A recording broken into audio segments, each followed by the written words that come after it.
الحمدللہ سامنے آئیے ادھر سامنے آئیے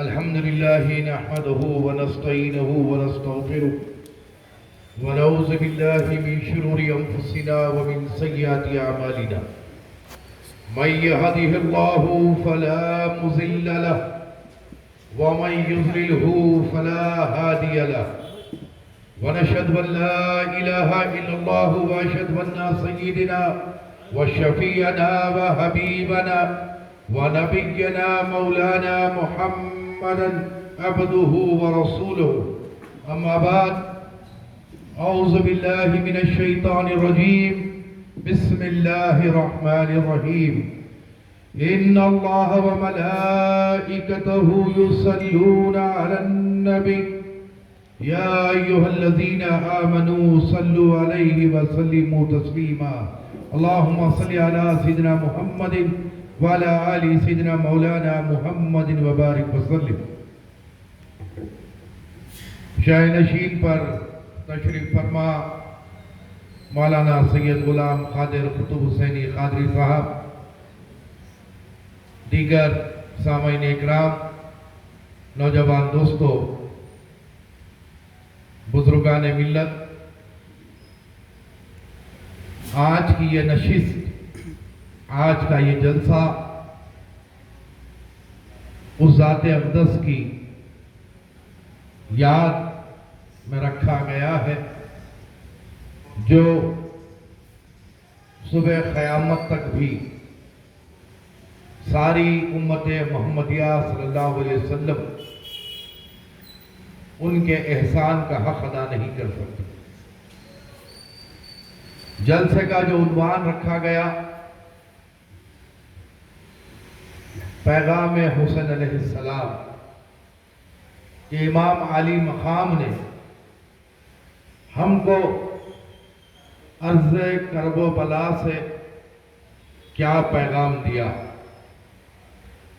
ان تمام چیزوں کو سمجھنے سے پہلے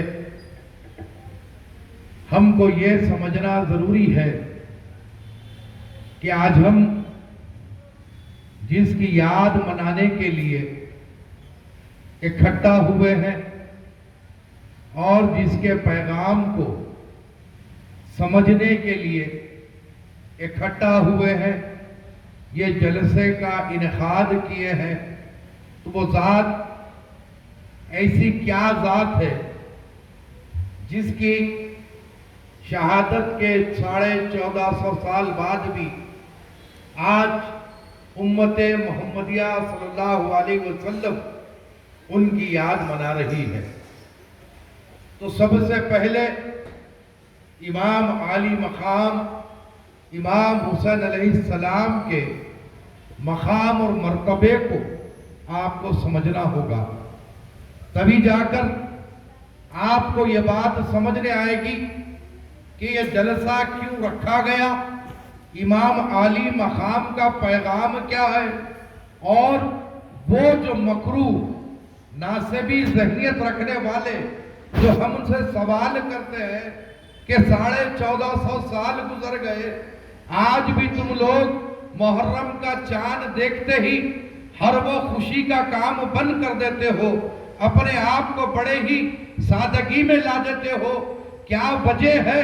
تو پھر ان ناسبیوں کو بھی جواب دینے کے لیے آپ کو امام علی مقام کے مقام و مرتبے کو، ان کی قربانی کو، ان کے جذبے کو سمجھنے کی آج ضرورت ہے۔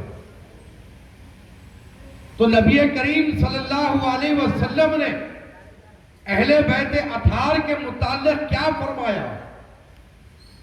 آج ہم جو نماز پڑھتے ہیں تو کس کے حکم پر؟ اللہ اس کے رسول کے حکم پر۔ رمضان جب آتا ہے تو ہم روزہ رکھتے ہیں، کس کے حکم پر؟ اللہ اس کے رسول کے حکم پر۔ جو صاحب استطاعت ہے حج کو جاتا ہے تو کس کے حکم پر؟ اللہ اس کے رسول کے حکم پر۔ اور جو صاحب استطاعت ہے زکوٰۃ دیتا ہے تو کس کے حکم پر؟ اللہ اس کے رسول کے حکم پر۔ شراب نہیں پیتا ہے اس کو حرام جانتا ہے تو کس کے حکم پر؟ اللہ اس کے رسول کے حکم پر۔ زناکاری سے بچتا ہے تو کس کے حکم پر؟ اللہ اس کے رسول کے حکم پر۔ تو پتہ یہ چلا کہ مومن کی زندگی کا مقصد یہ ہے کہ وہ اپنی زندگی کا ہر قدم ہر لمحہ اللہ اس کے رسول کے حکم کے مطابق گزارے۔ لیکن بات تو یہاں پر یہ حیرت کی ہوتی ہے، تعجب ہوتا ہے، نماز کا حکم اللہ رسول کا مان لیا، روزہ رکھنے کا حکم اللہ رسول کا مان لیا، حج کا حکم اللہ رسول کا مان لیا، زکوٰۃ کا حکم اللہ رسول کا مان لیا، شراب کو حرام جان لیا، اللہ کا حکم ہے، زنا سے بچنا ہے، اللہ کا حکم ہے، بچ رہا ہے۔ لیکن وہی اللہ وہی رسول قرآن میں فرما رہا ہے کہ میری اہل بیت سے محبت اور مودت کرو۔ جب دین مکمل ہوا، سرکار مدینہ صلی اللہ علیہ وسلم نے امت سے مخاطب فرمایا کہ میں نے تمہیں شرک کی لعنت سے بچا لیا، میں نے تمہیں مشرکانہ حرکات سے بچا لیا، میں نے تمہیں تاریکی سے اجالے کی طرف لا دیا، میں نے تمہیں راہ نجات بتلا دی، میں نے تمہیں بت پرستی سے بچلا دیا، لیکن اس کے عوض میں تم سے کچھ نہیں چاہتا۔ سرکار کیا فرما رہے ہیں؟ میں تم سے کچھ نہیں چاہتا، لیکن وہاں پر پروردگار عالم حدیث نہیں رکھی، سرکار کا فرمان نہیں رکھا، بلکہ خدا کا حکم ہو گیا، قرآن آ گیا، جبریل امی آ گئے، آ کر عرض کرنے لگے یا رسول اللہ، پروردگار عالم چاہتا ہے کہ آپ دین پہنچانے کے عوض میں کچھ نہ چاہے، یہ آپ کی مرضی ہے، لیکن پروردگار چاہتا ہے کہ آپ نے دین پہنچایا ہے، ان کو راہ نجات دکھلائی ہے، ان کو شرک سے بچایا ہے، ان کو تاریکی اور ظلمت سے آپ نے باہر نکالا ہے، تو آپ ان سے مطالبہ کریں کہ میں نے تم تک دین کو پہنچا دیا، دین کو مکمل کر دیا، اس کے عوض میں تم سے اپنی اہل بیت اطرت کی محبت اور مودت چاہتا ہوں۔ تو یہ حکم کس کا ہے؟ اللہ اس کے رسول کا ہے۔ اب ایک چیز ہے محبت اور ایک چیز ہے مودت، جس کا حکم قرآن میں ہے۔ یہ کوئی اہل بیت کو مقام و مرتبہ کوئی دنیا کے بادشاہ نے نہیں دیا، یہ اہل بیت کو مقام و مرتبہ کوئی دنیا کا وزیر نہیں دیا، یہ اہل بیت کو مقام و مرتبہ کوئی دنیا کا پردھان منتری نہیں دیا، یہ اہل بیت کو مرتبہ کوئی دنیا کا قائد نہیں دیا، بلکہ وہ مالک حقیقی نے دیا ہے جو سب کا قائد، سب کا مالک ہے، سب کا پالنہار ہے، اس کائنات کا مالک ہے۔ اس نے حکم دیا کہ اہل بیت سے محبت اور مودت کرو۔ محبت کے معنی دل ہی دل میں کرنے کے ہوتے ہیں۔ اگر آپ کسی کو چاہتے ہیں، کسی کو محبت کرتے ہیں، تو آپ دل ہی دل میں محبت کر سکتے ہیں، لیکن یہاں پر مودت کا بھی جملہ استعمال کیا گیا، مودت کا بھی حکم دیا گیا۔ مودت کے یہ معنی ہے کہ آپ کے عمل کے ذریعے وہ چیز ظاہر ہو، آپ کے عمل کے ذریعے وہ محبت ظاہر ہو، اس کو مودت کہا جاتا ہے۔ تو یہاں پر حکم مودت کا بھی ہے، محبت کا بھی ہے۔ دل میں اہل بیت کی محبت بھی رکھنا ہے اور اہل بیت کی محبت کو ظاہر بھی کرنا ہے، اپنے عمل کے ذریعے کرنا ہے۔ اب کیا کرنا ہے؟ عمل کے ذریعے اہل بیت کی محبت ظاہر کیسے کی جائے؟ تو آسان طریقہ یہی ہے کہ امام عالی مقام کی یاد کی محفلیں سجائی جائے، امام عالی مقام کے نام کے نعروں کو بلند کیا جائے، مولا مشکل کشا کا نعرہ بلند کیا جائے، مالک نیے دو جہاں کا نعرہ بلند کیا جائے۔ یہی عمل کا ذریعہ ہے کہ ہم اپنی مودت کا اظہار کرتے ہیں۔ لیکن یہاں پر بھی بڑی تکلیف ہوتی ہے، جب ہم اہل بیت کے چاہنے والے نعرہ رسالت کے ساتھ نعرہ حیدری لگاتے ہیں تو پیٹوں میں مڑوڑ شروع ہو جاتا ہے۔ یہ بات پوچھی جاتی ہے کہ یہ لوگ بڑا ہی علی علی کر رہے ہیں، کہیں یہ رافضی تو نہیں، کہیں یہ شیعہ تو نہیں۔ آج ایک عام ذہن ہو چکا ہے، اگر کوئی مولوی، کوئی مولانا اور اگر کوئی مرشد پیر کامل علی کا ذکر کرتا ہے تو اس پہ رافضیت کا ٹھپا لگا دیا جاتا ہے، اس کو شیعہ کے نام سے پکارا جاتا ہے۔ ہم کو ایسے فتووں کی، ایسے ٹھپوں کی اسی لیے پرواہ نہیں ہے۔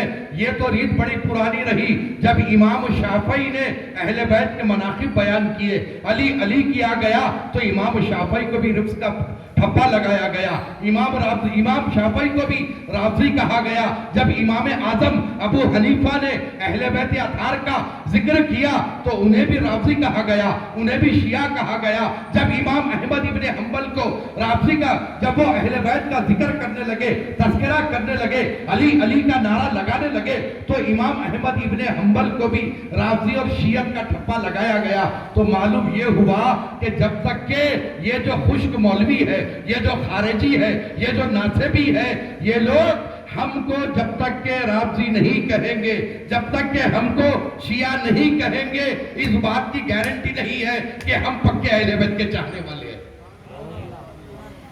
جب اہل بیت کا ذکر ہوتا ہے تو ان کے بیٹوں میں مڑوڑ ہوتا ہے۔ انصار صحابہ کا ایک عمل سن لو، ایک ایک بات کو کھول کھول کر رکھ رہا ہوں۔ کل کے دن اگر کوئی ناصبی، کوئی خارجی، یہ 10 محرم کی شادی والا ٹولہ اگر کوئی تم سے پوچھے تو ان کو ٹوٹ کر جواب دینا۔ انصار صحابہ کا عمل تھا، جب کوئی آ کر اللہ اللہ رسول رسول کرتا، وحدانیت کی بات کرتا، توحید کی بات کرتا، اپنے آپ کو بہت بڑا موحد بتاتا، رسول کا عاشق بتاتا، اور اس کے باوجود بھی انصار صحابہ کو اطمینان نہ ہوتا کہ یہ حقیقی معنی میں مسلمان ہے یا نہیں، حقیقی معنی میں اللہ کو چاہنے والا ہے یا نہیں، حقیقی معنی میں رسول سے محبت کرنے والا ہے یا نہیں، حقیقی معنی میں توحید پرست ہے یا نہیں، حقیقی معنی میں موحد ہے یا نہیں۔ اگر ان کو شک و شبہ ہوتا اور اس کی اگر ٹیسٹنگ کرنی ہوتی، اس کی جانچ پڑتال اگر کرنی ہوتی تو انصار صحابہ کا عمل تھا کہ وہ فوری علی کا ذکر ان کے سامنے چڑھ دیتے۔ مولا مشکل کشا کا جب ذکر اس کے سامنے کرتے تو انصار صحابہ فرماتے ہیں کہ یہ ہمارا جانچ پڑتال کا طریقہ تھا، اور یہ ہم تحقیقات کرتے تھے کہ یہ حقیقی معنی میں مومن ہے یا نہیں۔ جب علی کا ذکر کرتے اور اس کا چہرہ کھل جاتا اور وہ ہنس دیتا تو ہم سمجھ جاتے کہ یہ مومن ہے، اور اگر اس کا چہرہ کھنچ جاتا، ناراض ہو جاتا تو ہم سمجھ جاتے تھے کہ یہ منافق ہے۔ تو یہ عمل، یہ طریقہ صحابہ اکرام کا رہا کہ منافق اور مومن کی پہچان کرنے کے لیے علی کا ذکر کر دیا کرتے تھے۔ جب اس کا چہرہ کھل جاتا تو وہ سمجھ جاتے تھے کہ یہ مومن ہے، اور مرجھائے جاتا سمجھ جاتے کہ یہ منافق ہے، کیونکہ رسول کریم صلی اللہ علیہ وسلم نے فرمایا کہ حضرت علی سے مروی ہے، حدیث شریف ہے، مولا مشکل کشا فرماتے ہیں کہ سرکار مدینہ صلی اللہ علیہ وسلم نے ایک بار نہیں کئی مرتبہ میرے ہاتھ میں ہاتھ دے کر یہ فرمایا کہ علی تیرے قریب کبھی منافق نہیں آئے گا اور تجھ سے کبھی مومن دور نہیں جائے گا۔ تو مومن اور منافق کی جو پہچان ہے بڑی آسان ہے، چاہے وہ کسی قسم کا بھی لبادہ اوڑھ کر آئے، چاہے وہ کسی بھی مدرسے کی سند لے کر آئے، چاہے وہ کوئی بھی ہولیاں بنا کر آئے، جھدریاں چھوڑ کر آئے یا جھدریاں کاٹ کر آئے، اگر وہ دعویٰ کر رہا ہے اہل سنت والجماعت ہونے کا تو اس کے سامنے مولا مشکل کشا کا ذکر کر دو۔ مولا کا ذکر کرنا ٹیسٹنگ ہے، ٹیسٹر الیکٹریشین اکثر کرتے ہیں نا کہ کرنٹ آ رہا ہے یا نہیں آ رہا، کیا کرتے ہیں؟ انگلی نہیں ڈالتے بلکہ ٹیسٹر لگا کر دیکھتے ہیں کہ کرنٹ آ رہا ہے یا نہیں آ رہا ہے۔ تو مولا کا ذکر کر کے دیکھ لینا کہ یہ خارجی ہے یا مومن ہے یا منافق ہے یا مسلمان ہے، چیک کرنا ہے تو پھر علی کا ذکر اس کے سامنے کر دینا۔ اگر چہرہ کھل جائے تو سمجھ لینا کہ اپنا ہے، اور اگر کوئی مرجائے تو سمجھ جانا کہ یہ ماموں کا آدمی ہے۔ کس کا ہے؟ ماموں کا آدمی ہے۔ ہم کو ماموں نہیں چاہیے، قطعی طور پہ ماموں کے نہیں ہے۔ ہم اہل بیت اطہار کے چاہنے والے ہیں، ہم خلفائے راشدین کے چاہنے والے ہیں، ہم سیدنا ابو بکر صدیق پر اپنی جان نثار کرنے والے ہیں، ہم سیدنا عمر فاروق کے عدل و انصاف پر اپنی جان نثار کرنے والے ہیں، ہم سیدنا عثمان غنی کی سخاوت پر اپنی جان نثار کرنے والے ہیں، مولا مشکل کشا کی شجاعت پر، ان کے غلامی پر ہمیں ناز ہے، ہم مولا پر اپنی جان نثار کرنے والے ہیں۔ نعرہ تکبیر، نعرہ رسالت، یا رسول اللہ، نعرہ حیدری، یا علی، نعرہ حسین، یا حسین۔ یہ دور بڑا ہی پراگند ہے، ہمارے ایمانوں پر ڈاکے ڈالے جا رہے ہیں، ہمارے عقائد پر ڈاکے ڈالے جا رہے ہیں۔ ایک دور تھا جب ہم کافی کم عمر تھے تو اس دور میں ایک نام بڑا عام تھا، وائٹ پولیس۔ وائٹ پولیس سے بچ کر رہو، دو پلی کی ٹوپی، ٹخنوں کے اوپر پیجامہ، تو ان کا نام ہمارے بچپن میں تھا وائٹ پولیس۔ ارے ان لوگ آ کے جو ہے ستاتے، بھائی ان لوگوں سے دور رہو، لیکن آسانی سے پہچانا جاتا تھا اپنا ہے کہ دوسرا ہے۔ لیکن آج کا دور کیسا ہوا؟ کبھی ہری، کبھی پیلی، کبھی نیلی، کبھی کالی پگڑی بن کے آ رہا، میٹھی میٹھی بولی بول رہا، پھر 10 محرم کو شادی کرو بول رہا۔ تو سمجھ رہے نا، اب یہ دور بڑا ہی کٹھن ہے کہ اپنا کون ہے، پرایا کون ہے، پہچاننے کی ضرورت ہے۔ مجھے کوئی شوق نہیں کہ میں کسی پر تنقید کروں، لیکن امام حسین کا ایک ادنا غلام ہونے کی حیثیت سے، ان کی اولاد ہونے کی حیثیت سے یہ میں اپنی ذمہ داری سمجھتا ہوں کہ امت محمدیہ صلی اللہ علیہ وسلم کے ہر انسان کی ایمان کی اور عقیدے کی میں حفاظت کروں، اس کو حقائق بتلاؤں۔ اہل بیت کی محبت صرف محبت تک محدود نہیں ہے، یاد رکھو۔ اہل بیت کی محبت جنت اور دوزخ کا فیصلہ کرتی ہے۔ کیا کرتی ہے؟ کیا کرتی ہے؟ جنت اور دوزخ کا فیصلہ کرتی ہے۔ یہ کوئی علی خادری اپنی زبان سے نہیں، میں کوئی اپنے گھر میں کتاب لکھ کر نہیں رکھا ہوں، حدیث ہے، حدیث نبوی صلی اللہ علیہ وسلم ہے۔ آقا دو جہاں صلی اللہ علیہ وسلم صحابہ کے ساتھ نورانی محفل میں بیٹھے ہوئے ہیں۔ آقا فرما رہے ہیں کہ ایک شخص ہوگا ساری عمر بیت اللہ شریف میں گزارے گا، یعنی کعبے میں گزارے گا، مسجد حرام میں گزارے گا، زندگی بھر کبھی مسجد حرام کے باہر قدم نہیں رکھے گا، اور حالت روزہ، حالت سجدہ میں مر جائے گا، باوجود اس کے اس کو جنت نہیں ملے گی، بلکہ وہ جہنم رسید ہوگا، اس کو جہنم ملے گی۔ سارے صحابہ پریشان ہو گئے، عرض کیا کہ یا رسول اللہ وہ کون ہوگا جو مسجد حرام کے باہر کبھی قدم نہیں رکھے گا، طواف بیت اللہ میں اپنی زندگی گزارے گا، حالت روزہ حالت سجدہ میں مر جائے گا، اس کے باوجود بھی اس کو جنت نہیں ملے گی، کیا وجہ ہوگی؟ میرے آقا نے فرمایا کہ وہ نماز پڑھے گا، بیت اللہ شریف کا طواف کرے گا، مسجد حرام کے باہر کبھی قدم نہیں رکھے گا، حالت سجدہ میں حالت روزہ میں مر جائے گا، باوجود اس کو جنت نہیں ملے گی۔ اس کی وجہ یہ ہوگی کہ وہ سارے عمل کیا ہوگا، نماز پڑھا، روزہ رکھا، طواف کیا، حج کیا، سب کچھ کیا، لیکن میرے اہل بیت کی محبت اس کے دل میں نہ تھی۔ جس کے دل میں میرے اہل بیت کی محبت نہ ہو، اس کو جنت ملنے والی نہیں ہے۔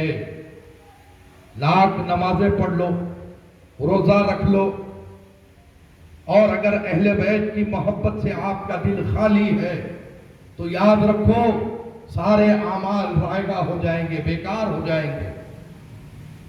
یہ بات یہ دور حاضر میں بہت زیادہ چل رہی ہے، اسی لیے میں نے اپنی گفتگو کے شروعات میں یہ بات عرض کی کہ آپ کو مقام اہل بیت سمجھنا ہے، آخر ان کی تعظیم کیوں کرنا ہے، ان کا مقام و مرتبہ کس نے دیا، یہ سوچنا ہے۔ حضرت ابن عباس رضی اللہ تعالیٰ عنہ سے روایت ہے کہ ایک مرتبہ مولا مشکل کشا بڑے ہی آرزودہ ہو کر بیٹھے ہوئے تھے۔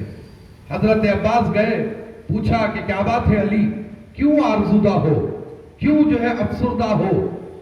مولا مشکل کشا نے فرمایا کیا کروں سمجھنے نہیں آتا، لوگ آتے ہیں نبی کا کلمہ پڑھتے ہیں، نبی کے پیچھے نماز ادا کرتے ہیں، نبی کی امامت کو قبول کر لیا ہے، نبوت کو قبول کر لیا ہے، لیکن مجھ سے بڑا ہی بغض رکھتے ہیں، مجھ کو بڑا ہی برا کہتے ہیں، مجھے تکلیف ہو رہی ہے۔ حضرت عباس سرکار مدینہ کی بارگاہ میں حاضر ہوئے، عرض کرنے لگے کہ یا رسول اللہ، علی بڑے ہی رنجیدہ ہے، علی بڑے ہی افسردہ ہے۔ سرکار نے مولا مشکل کشا کو طلب فرمایا، بلایا کیا علی، کیوں افسردہ ہو، کیا بات ہے؟ سارا ماجرا سنایا گیا۔ سرکار مدینہ نے فرمایا کہ علی کیوں پریشان ہوتے ہو، اگر کوئی تم سے بیر رکھتا ہے رکھے، اگر کوئی تم سے بغض رکھتا ہے رکھے، کوئی عداوت کرتا ہے کرے، لیکن اللہ نے تجھے وہ مقام دیا ہے کہ جو جنت کے 4 دروازے کھلیں گے اس میں سے ایک دروازہ تو کھولے گا۔ سرکار نے فرمایا کہ جب جنت کے دروازے کھلنے کی بات آئے گی تو سب سے پہلا دروازہ میں کھولوں گا، یعنی نبی آخر الزمان تاجدار کون و مقام کھولیں گے، اور پھر اس کے بعد علی دوسرا دروازہ تم کھولو گے، تیسرا دروازہ تمہارا بڑا بیٹا حسن کھولے گا، چوتھا دروازہ تمہارا چھوٹا بیٹا حسین کھولے گا، اور اس کے بعد حسن اور حسین کی اولاد جنت میں داخل ہوگی، اور اس کے بعد ان کی بیویاں چاہے وہ سادات ہو یا نہ ہو وہ داخل ہوگی، اس کے بعد امت کا سلسلہ شروع ہوگا۔ بات واضح ہو گئی؟ اہل بیت اطہار سے کدورت کرنے والوں، سادات اکرام کے خلاف جھنڈا اٹھانے والوں، ذرا یہ احادیث پڑھ لو۔ اس کے بعد آل نبی کو گالی دینا۔ حضرت امام احمد رضا خاں فاضل بریلوی علیہ رحمت و رضوان جو ہمارے سنیت کے تاج ہیں، ہندوستان کی سنیت پر امام احمد رضا خاں فاضل بریلوی کا احسان عظیم ہے۔ کیا فرماتے ہیں؟ جب امام احمد رضا خاں صاحب سے پوچھا گیا کہ سادات اکرام کی تعظیم کے متعلق آپ کیا فرماتے ہیں، تو آپ نے فتاوی رضویہ میں وہ حدیث نقل کی جس میں یہ فرمایا گیا کہ اگر کوئی آل رسول سے بغض دشمنی رکھتا ہے تو اس کے 3 کیٹیگریز بتائے گئے۔ کیا بتائے گئے؟ 3 اقسام بتائے گئے۔ ایک، جو آل رسول سے دشمنی بغض رکھتا ہے، یا تو وہ ولد الحرام ہے، یا تو وہ ولد الحیض ہے، یا تو وہ منافق ہے۔ یہ 3 کیٹیگریز کی پیدائش آل رسول سے بغض رکھتی ہے، دشمنی رکھتی ہے۔ یہ رسول کریم صلی اللہ علیہ وسلم کا ارشاد ہے جس کو امام احمد رضا خاں فاضل بریلوی نے نقل کیا۔ اب وہ لوگ جو سادات اکرام سے آل رسول سے بغض رکھتے ہیں وہ اپنی کیٹیگری کو ڈیسائیڈ کر لے، کیونکہ رسول کا فرمان کبھی غلط نہیں ہو سکتا۔ رسول کا فرمان صبح قیامت تک وہی رہے گا۔ تو آل رسول کے خلاف بھوکتے ہیں، بھوک لو، کوئی فرق پڑنے کا نہیں ہے، کیونکہ یہ مقام اللہ اس کے رسول نے دیا ہے۔ آج اگر کوئی بہت بڑے سے بڑے عہدے پر بیٹھا ہے تو کل کے دن سابقہ ہو جائے گا۔ اگر آج کوئی